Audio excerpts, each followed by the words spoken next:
ಕಾಂಗ್ರೆಸ್ ಸರ್ಕಾರ ಈಗಾಗಲೇ ಏನು ಜಾತಿ ಗಣತಿ ಮಾಡುವಂಥ ವಿಚಾರದಲ್ಲಿ ಒಂದಷ್ಟು ಪರ ವಿರೋಧ ಚರ್ಚೆನೂ ಕೂಡ ನಡೀತು. ಅಂದರೆ ಕೆಲವರು ಈಗಾಗಲೇ ಏನು ಸರ್ಕಾರದ ಪರವಾಗಿ ಮಾತನಾಡಿದರೆ, ಕೆಲವೊಂದು ಸಮುದಾಯಗಳು ಇಲ್ಲ ಜಾತಿ ಗಣತಿಯನ್ನು ಮತ್ತೆ ಮರುಪರಿಷ್ಕರಣೆ ಮಾಡಬೇಕು ಅನ್ನುವಂಥದ್ದು ಮಾತಾಡಿದರು. ಇವತ್ತು ನನ್ನೊಂದಿಗೆ ನೇಕಾರ ಒಂದು ಸಮುದಾಯದ ಸ್ವಾಮೀಜಿಗಳಿದ್ದಾರೆ, ಅವ್ರನ್ನೇ ನಾನು ಮಾತಾಡಿಸ್ತಾ ಹೋಗ್ತಿದ್ದೀನಿ. ಏನು ಹೇಳ್ತಾರೆ ಅನ್ನೋದನ್ನು ಕೇಳ್ತಾ ಹೋಗ್ತೀನಿ. ಸರ್, ಈಗಾಗಲೇ ಏನು ಜಾತಿ ಗಣತಿ ಸಮೀಕ್ಷೆ ಬಗ್ಗೆ ಒಂದಷ್ಟು ವಿರೋಧ ವ್ಯಕ್ತಪಡಿಸಿರುವಂಥದ್ದು, ಅಂದರೆ ಅಂಕಿಅಂಶದಲ್ಲಿ ಸಮಸ್ಯೆ ಆಗಿದೆ, ಏನೋ ಸರಿಯಾದ ರೀತಿಯಲ್ಲಿ ಜಾತಿ ಗಣತಿ ಮಾಡಿಲ್ಲ ಅಂತೇಳಿ ನೇಕಾರದ ಸಮುದಾಯದ ಪರವಾಗಿ ನೀವು ಕೂಡ ಧ್ವನಿ ಎತ್ತಿದ್ದೀರಾ.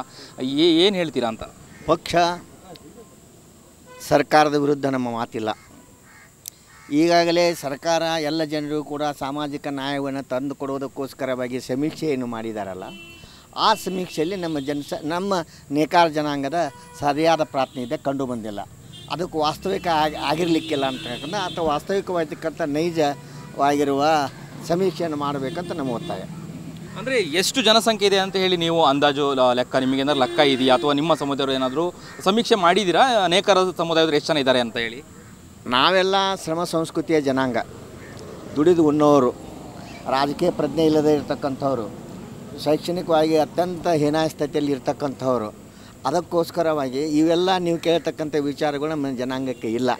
ಕೆಲವು ಜನ ನಾವು ಪ್ರಮುಖರು ಮುಖ್ಯವಾಹಿನಿ ಇದ್ದಂಥವ್ರು ಹೇಳುವುದನ್ನೇ ವಾಸ್ತವಿಕ ಅಲ್ಲ. ಆದ್ದರಿಂದ ವಾಸ್ತವಿಕ ಚಿತ್ರವನ್ನು ತೆಗೆದುಕೊಳ್ಬೇಕಾಗ್ತಕ್ಕಂಥ ಜವಾಬ್ದಾರಿ ಈ ಜನಾಂಗವನ್ನು ನಡೆಸ್ತಕ್ಕಂಥ ಸರ್ಕಾರದ ಜವಾಬ್ದಾರಿ ಇದೆ. ಅವರು ಅದನ್ನು ಮಾಡಬೇಕು.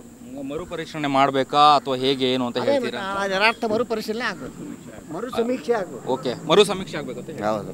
ಎಸ್ ಸರ್, ಹೇಳಿ.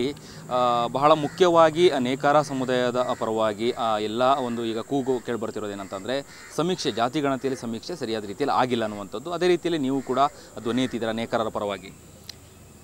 ನೇಕಾರ ಸಮುದಾಯಗಳು ಇದುವರೆಗೂ ಸುಮಾರು 29ರಿಂದ 40 ಉಪಪಂಗಡಗಳಿವೆ.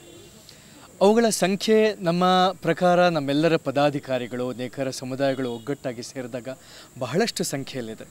ಅದನ್ನೆಲ್ಲ ಗಮನದಲ್ಲಿ ತೆಗೆದುಕೊಂಡಾಗ ಈ ಸರ್ಕಾರ ಹೇಳುವಂತಹ ಸಮೀಕ್ಷೆ ಅದು ನಮಗೆ ಸಮಂಜಸವಲ್ಲ.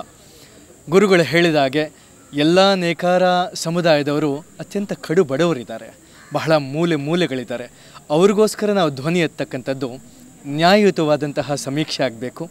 ಶಿಕ್ಷಣ, ಅವರ ಸಾಮಾಜಿಕ, ಅವರ ಸಾಂಸ್ಕೃತಿಕ ಉನ್ನತಿಗೋಸ್ಕರ ಸರ್ಕಾರ ಅದಕ್ಕೆ ಬಹಳಷ್ಟು ಶ್ರಮ ಹಾಗೂ ಹೊಸ ಸಮೀಕ್ಷೆ ಆಗಲೇಬೇಕು ಅನ್ನೋದು ನಮ್ಮೆಲ್ಲರ ಒಂದೇ ಧ್ವನಿ.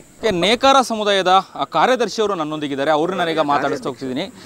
ಯಾವ ರೀತಿಯಾಗಿ ಜಾತಿ ಗಣತಿಯ ಸಮೀಕ್ಷೆಯಲ್ಲಿ ಏನು ಅಂಕಿಅಂಶಗಳ ಸಮಸ್ಯೆ ಆಗಿರುವಂಥದ್ದು, ಇದನ್ನು ಯಾವ ರೀತಿಯಾಗಿ ಅವರು ಹೇಳ್ತಾರೆ ಅನ್ನುವಂಥದ್ದನ್ನು ನಾನು ಕೇಳ್ತಾ ಹೋಗ್ತೀನಿ. ಸರ್, ಈಗಾಗಲೇ ಏನು ಸರ್ಕಾರ ಜಾತಿ ಗಣತಿ ವರದಿಯ ಒಂದು ಸಮೀಕ್ಷೆ ಅಥವಾ ವರದಿ ಮುಂದಿಡಲಿಕ್ಕೆ ಮುಂದಾಗಿತ್ತು. ಈಗ ಪರ ವಿರೋಧ ಚರ್ಚೆ ಕೂಡ ಆಗ್ತಿರುವಂಥದ್ದು. ಈಗ ನೇಕಾರರ ಪರವಾಗಿ ಏನು ಹೇಳ್ತೀರಾ ನೀವು? ನಾವು ನೇಕಾರರು ಸ್ವಾಮೀಜಿಗಳು ಹೇಳಿದಾಗೆ ಸುಮಾರು 50 ಲಕ್ಷಕ್ಕೂ ಮೀರಿ ಜನಸಂಖ್ಯೆಯಲ್ಲಿದ್ದೀವಿ.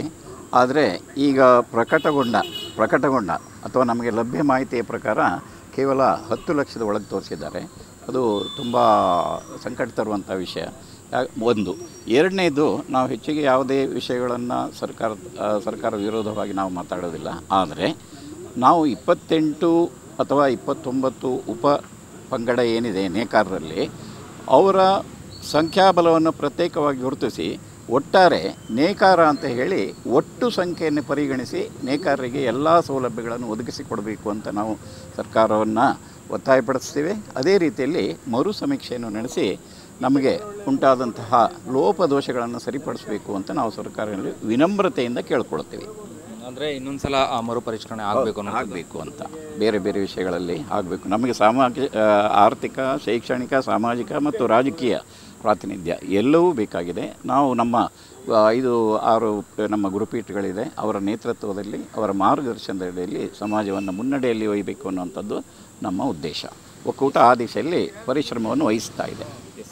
ಇದಿಷ್ಟು ನೇಕಾರ ಸಮುದಾಯದ ಪರವಾಗಿ ಧ್ವನಿ ಎತ್ತಿರುವಂತಹ ಗುರುಗಳ ಮಾತಾಗಿತ್ತು. ಕ್ಯಾಮ್ರಾ ಪರ್ಸನ್ ಉಲ್ಲಾಸ್ ಜೊತೆ ಅಭಿಜಿತ್ ಗಣೇಶ್, ಕರ್ನಾಟಕ ಟಿವಿ, ಬೆಂಗಳೂರು.